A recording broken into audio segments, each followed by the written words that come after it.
বহুত দিনৰ মূৰত অলপ স্ক্ৰীণ পেইণ্টিঙৰ বস্তু অৰ্ডাৰ দিবলৈ আহিছিল।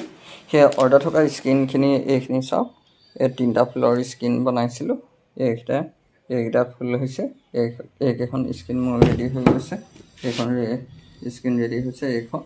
এইকেইখন স্ক্ৰীণ আছিলে 3টা ফুলৰ। এই 2খন স্ক্ৰীণ আৰু লগত কালাৰ আছিলে। এইখিনি কালাৰ, এইটো গ্ৰীণ দিছিলোঁ, ব্লু, চিলভাৰ আৰু ব্লেক আৰু ৰিডিউচাৰ।